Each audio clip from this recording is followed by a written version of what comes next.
स्वागत है आपका दिव्य हिमाचल टीवी में। मैं हूं दीक्षा शर्मा। शाम के 6 बज चुके हैं और प्रदेश की तमाम खबरों के साथ हम आपके समक्ष आ चुके हैं। कई लेटेस्ट अपडेट्स आज इस बुलेटिन में हम आपके साथ साझा करने वाले हैं। देखिए, खास तौर पर बड़ी बात करेंगे फंसी भर्तियों को लेकर, यानी कि पेपर लीक के एफआईआर जिन पोस्ट कोर्स में हुई थी, फिलहाल उन्हें लेकर आज कैबिनेट सब कमेटी की बैठक होने जा रही थी। हालांकि कुछ एक पोस्ट कोर्स हैं जिन्हें लेकर फैसला सुना दिया गया है, या यूं कह लीजिए क्लैरिटी मिल गई थी या क्लियरेंस एक तरह से दे दी थी कैबिनेट सब कमेटी ने रिजल्ट घोषित करने के लिए। लेकिन अभी भी कुछ एक पोस्ट कोर्स बच रहे हैं एफआईआर के दायरे में, जो कि हैं। आज कैबिनेट सब कमेटी की बैठक होने वाली थी, लेकिन फिर टल गई। आखिरकार किस वजह से और अब कब ये कैबिनेट सब कमेटी की मीटिंग होगी, ये जानकारी हम आप तक पहुंचाने वाले हैं। तकरीबन 14 करोड़ रुपए माफ किए गए हैं पानी के बिलों में। कैसे, ये भी जानकारी आज इसी बुलेटिन में हम आपके समक्ष रखेंगे। उप मुख्यमंत्री मुकेश अग्निहोत्री की ओर से बड़ी जानकारी दी गई है।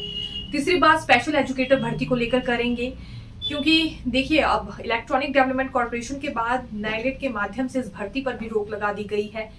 किस वजह से स्पेशल एजुकेटर भर्ती आखिरकार क्यों नहीं हो पाएगी लगातार, क्योंकि अभ्यर्थियों की ओर से डिमांड रखी जा रही थी इस भर्ती के लिए, लेकिन रोक दी गई है। एक और बड़ा झटका राज्य सरकार को लगा है आउटसोर्स भर्ती के मामले में।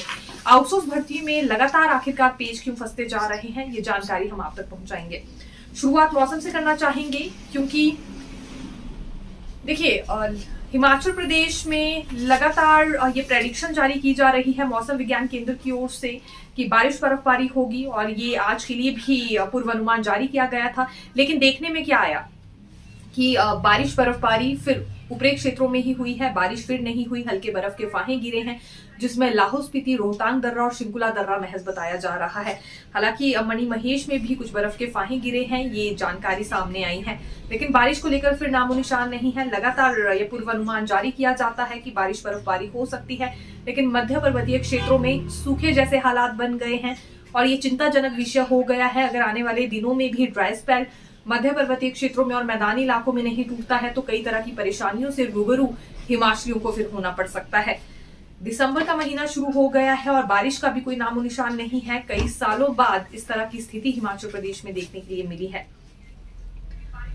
कांग्रेस प्रदेश अध्यक्ष प्रतिभा सिंह की ओर से निर्देश जारी किए गए हैं सभी पदाधिकारियों को, सभी कांग्रेस नेताओं को, कि जो 11 दिसंबर को कार्यक्रम आयोजित किया जा रहा है, 2 साल का कार्यकाल पूरा हो रहा है क्योंकि कांग्रेस सरकार का, और इसी मकसद से ये कार्यक्रम आयोजित होगा। इसके लिए सभी कांग्रेस नेता एकजुट हो जाए, एकजुट होकर अपनी भागीदारी दिखाएं और वहां पर ज्यादा से ज्यादा जनता को पहुंचाएं सरकार की बात सुनने के लिए। ये प्रतिभा सिंह की ओर से निर्देश जारी किए गए हैं। जितने भी पूर्व पदाधिकारी हैं, जितने भी संगठन हैं या पार्टी विभाग हैं, उन सभी को निर्देश जारी हो चुके हैं कि बिलासपुर में आयोजित होने वाले कार्यक्रम के लिए ज्यादा से ज्यादा भीड़ जुटाई जाए और पूरी ईमानदारी के साथ वो अपनी भागीदारी इस कार्यक्रम में दिखाए।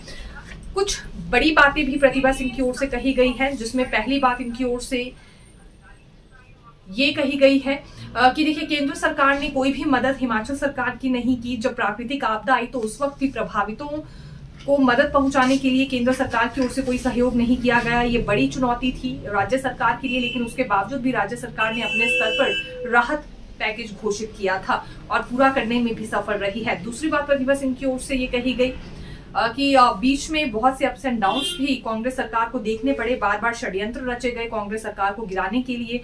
राज्यसभा सांसद का जब चुनाव था उस वक्त भी क्रॉस वोटिंग की गई। कई बार ऐसी परिस्थितियां खड़ी करने की कोशिश भाजपा ने की जो ठीक नहीं थी, और ओछी राजनीति एक तरह से भाजपा ने की है। ये सभी बातें जनता के समक्ष रखी जाएंगी। उन सभी गारंटियों का उल्लेख किया जाएगा जो कांग्रेस सरकार ने पूरी कर ली है और जो नाकामियां रही हैं भाजपा की ओर से और जो षड्यंत्र भाजपा ने रचे हैं, वो भी जानकारी जनता तक पहुंचाई जाएगी कि किस तरह की राजनीति भाजपा आखिरकार करती है। न महज यहाँ प्रदेश की भाजपा, लेकिन केंद्र सरकार की ओर से भी कैसी राजनीति हिमाचल प्रदेश के साथ की जा रही है, इस बात का उल्लेख भी इस कार्यक्रम में किया जाएगा।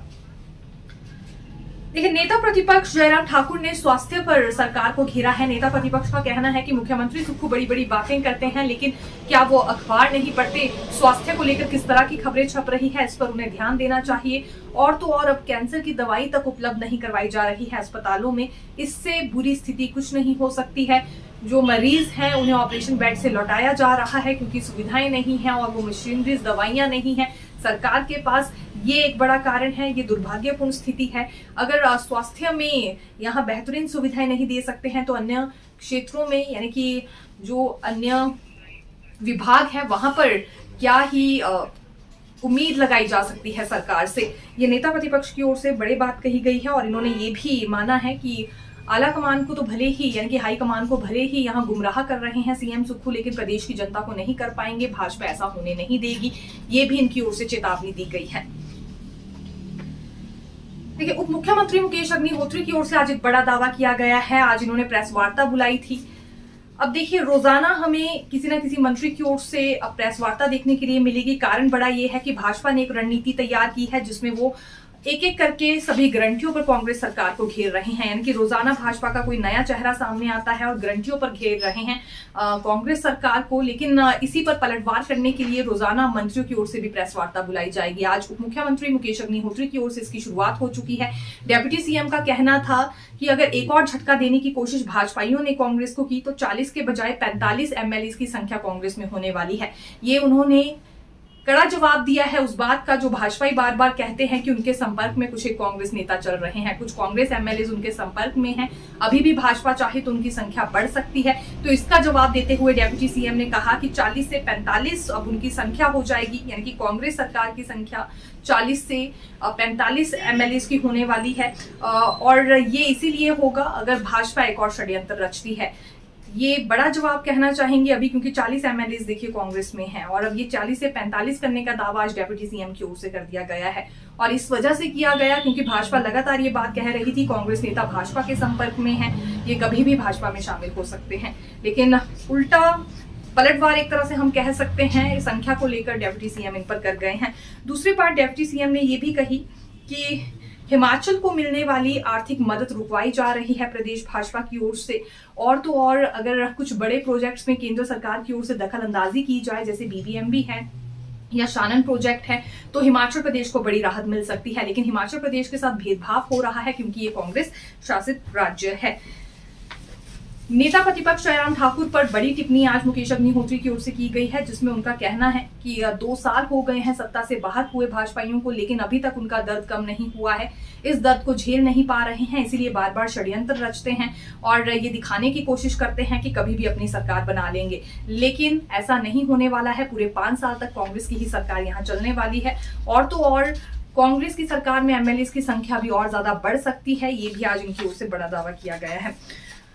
उप मुख्यमंत्री मुकेश अग्निहोत्री ने सहकारिता विभाग में रिक्त चल रहे 900 पदों को भरने पर अपनी प्रतिक्रिया आज दी है। इनका कहना था रणनीति इसके लिए बनाई जाएगी और 900 पद जो खाली चल रहे हैं सहकारिता विभाग में जल्द ही भर लिए जाएंगे।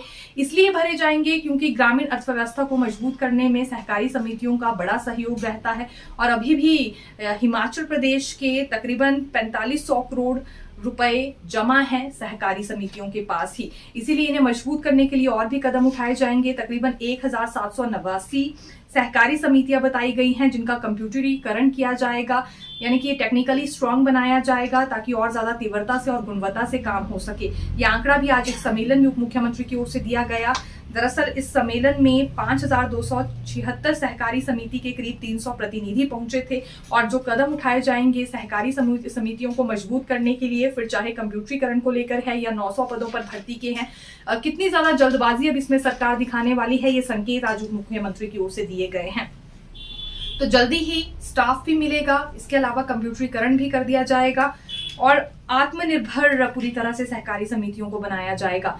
उप मुख्यमंत्री ने ये उदाहरण देते हुए कहा कि जैसे एचआरटीसी में कुछ एक बड़े फैसले लिए गए हैं कि अब इलेक्ट्रिक और डीजल वाहनों की शुरुआत की जा रही है, उसी प्रकार से सहकारी समितियों में भी नए कदम उठाए जाएंगे। हालांकि आने वाले दिनों में हमें इसका परिणाम देखने के लिए मिलेगा कि सहकारी समितियों के लिए क्या कुछ किया जाता है और कब तक ये पद भरने के लिए मंजूरी मिलती है। 900 पद भरे जाएंगे, लेकिन अभी ऐसा कोई मामला कैबिनेट में भी नहीं गया है और इसे लेकर कोई ऐसी स्वीकृति नहीं मिली है।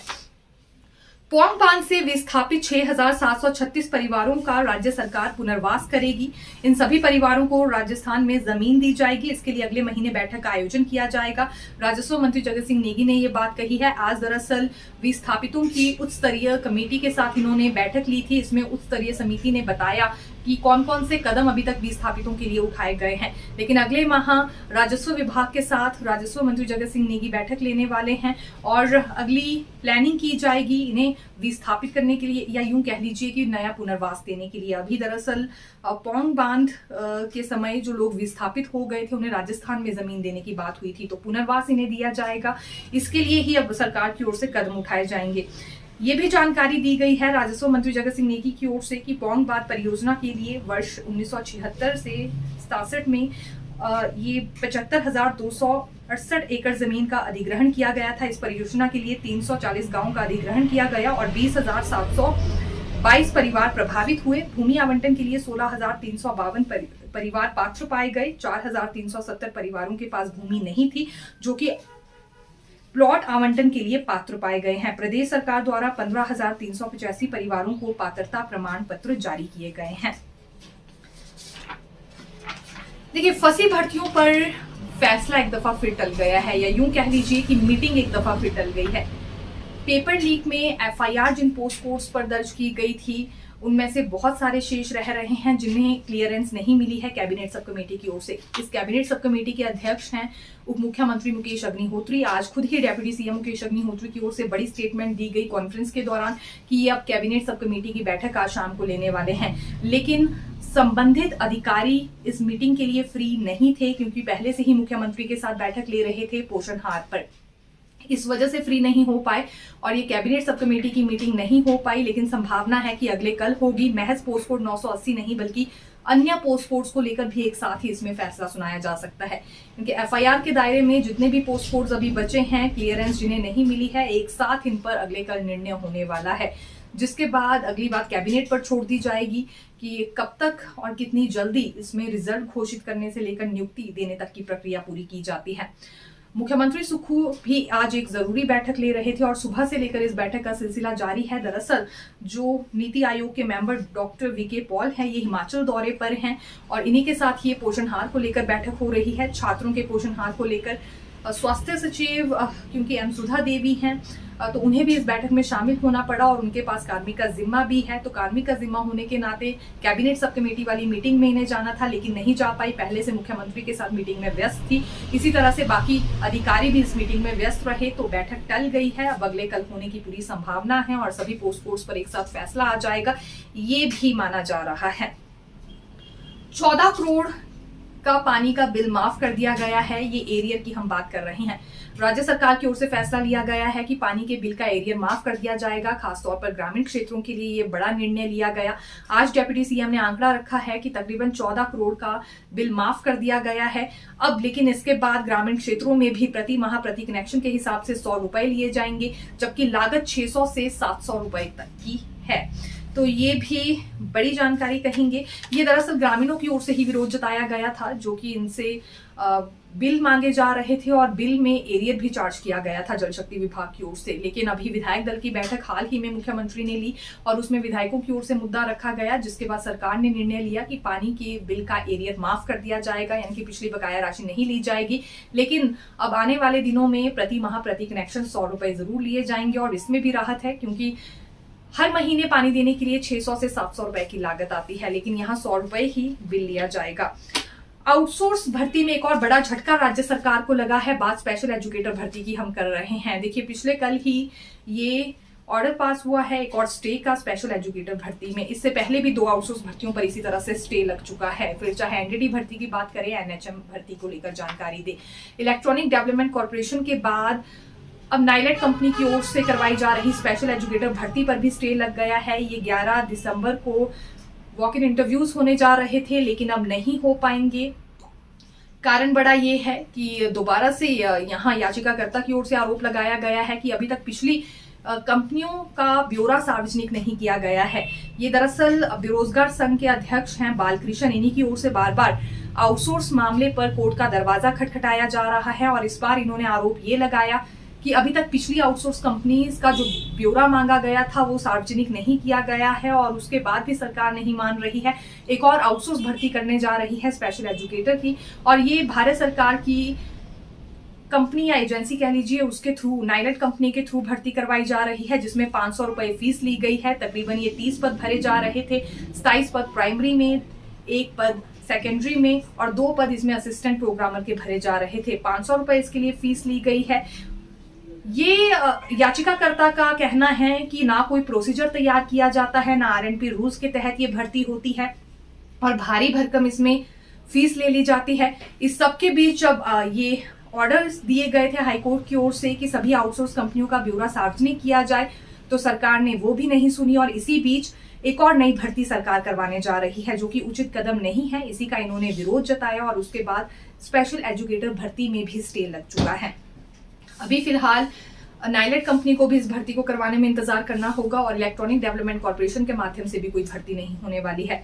याचिकाकर्ता की ओर से इससे पहले ये आरोप लगाया गया था कुछ आउटसोर्स कंपनियों पर कि वो फर्जी हैं और रजिस्टर्ड तक नहीं है, इसीलिए उनका पूरा डेटा सार्वजनिक करने के लिए कहा गया था, लेकिन अभी तक वो ब्यौरा सार्वजनिक नहीं किया गया है वेबसाइट पर सरकार की ओर से। तो उसी के बाद ये दोबारा आउटसोर्स भर्ती सरकार करवाने जा रही थी, यानी कि इसी स्थिति में। और इसका जब विरोध किया गया याचिकाकर्ता की ओर से, तो सरकार ने ये माफी चाहेंगे, हाईकोर्ट ने स्पेशल एजुकेटर भर्ती पर भी अभी फिलहाल के लिए रोक लगा दी है। ये बेरोजगार युवाओं का कहना है कि अगर इसी तरह से आउटसोर्स आधार पर भर्तियां होती रही, जो कमीशन के लिए तैयारी कर रहे हैं युवा वो कहां जाएंगे। बैच वाइज आधार पर भी भर्तियां हो ही रही है, लेकिन कमीशन आधार पर भर्तियों का कोई नामो निशान नहीं है। रेगुलर तौर पर भर्तियां होनी चाहिए, आउटसोर्स भर्ती का कोई भी जिक्र अब नहीं किया जाना चाहिए था, क्योंकि यही वादा कांग्रेस सरकार ने किया था सत्ता में काबिज होने से पहले।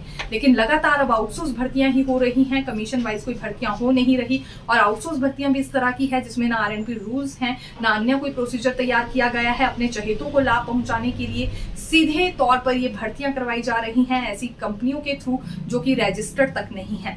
ये आरोप इन्होंने लगाया और भारी भरकम फीस भी इसकी एवज में ली जा रही है इन कंपनियों की ओर से। जैसे अभी नाइलेट कंपनी 500 रुपए फीस ले रही है, हालांकि ये भारत सरकार की ही कंपनी है, लेकिन अभी ये स्पेशल एजुकेटर की भर्ती भी नहीं हो पाएगी। इससे पहले एलटीटी भर्ती पर भी इसी वजह से रोक लगी थी, क्योंकि सभी कंपनियों का डेटा सार्वजनिक करने के लिए कहा गया था और एनएचएम भर्ती पर भी रोक लग गई थी। ये तीनों ही आउटसोर्स भर्तियां राज्य सरकार की ओर से करवाई जा रही थी।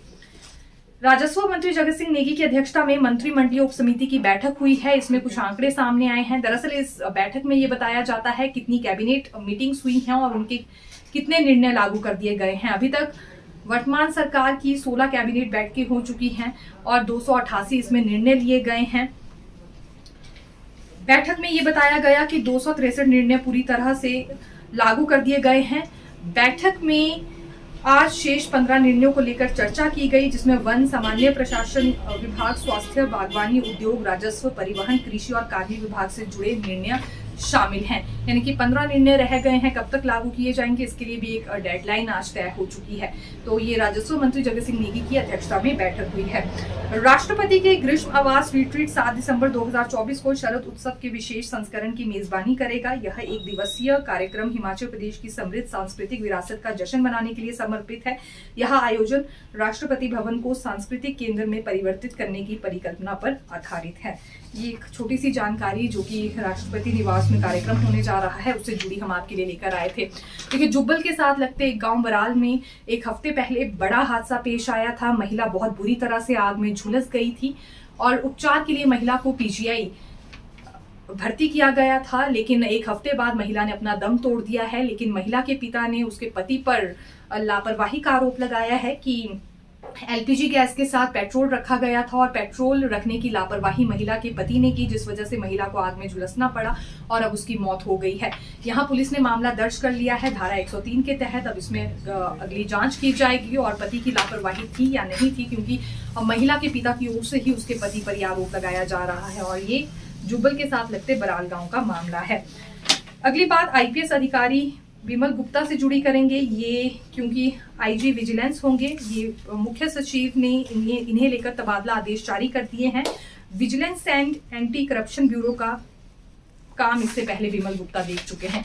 तो ये भी एक छोटी सी अपडेट इसी बुलेटिन में हमने आपके साथ साझा की है। फिर मिलेंगे नई खबर के साथ। देखते रहिए दिव्य हिमाचल टीवी। धन्यवाद।